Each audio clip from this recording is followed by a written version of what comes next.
Welcome back, continuing the news. With child poverty rates in Jamaica at an all-time high, experts are calling for swift and urgent action to address the issue. But who should take responsibility? TVJ Shamela Mitchell explores the issue in this primetime news follow-up. Child poverty rates in Jamaica have increased from 17.4% in 2006 to 21.9% in 2010. This means that 1 in 5 children tend to reside in a household that is in poverty. Similar to the national picture, children in rural areas are most likely to fall below the poverty line. The issue of poverty is not new to us, as TVJ News highlighted Matilda Edmondson's plight with 6 children under her care living in a 1-bedroom house in St. Thomas on Monday. Head of the Department of Sociology, Psychology and Social Work at the University of the West Indies, Mona, Dr. Orville Taylor, thinks the government needs to do more to address the issue. Even when we have had economic growth, we have not taken care of the poorest of the poor.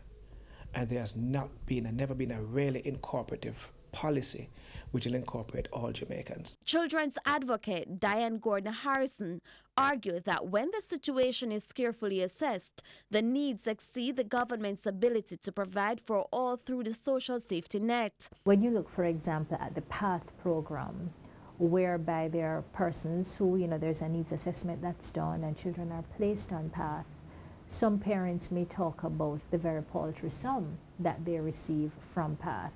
And they perhaps have very good reason, but when you look at how many children are on PATH and the multiplier effect kicks in, then the question does come up that, look, we do not have infinite resources, so we have to find a way, the best way to divvy up the pie amongst the persons who have the need. Dr. Taylor pointed to Singapore, saying that country has moved from lesser developed to middle developed through education. And we know of all of the variables which have to do with the way in which a country advances. The most telling one is not about the kind of IMF type prescriptions that we are singing about, but more important are those which very early in the developmental cycle spend heavily on development of children, mass education.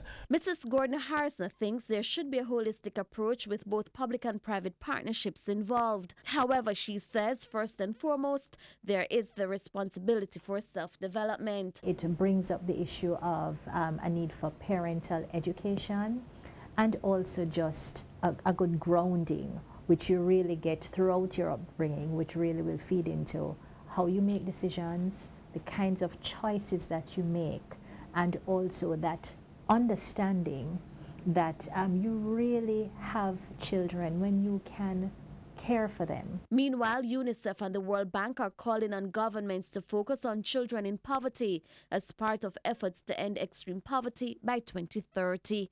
Shamela Mitchell, TVJ News.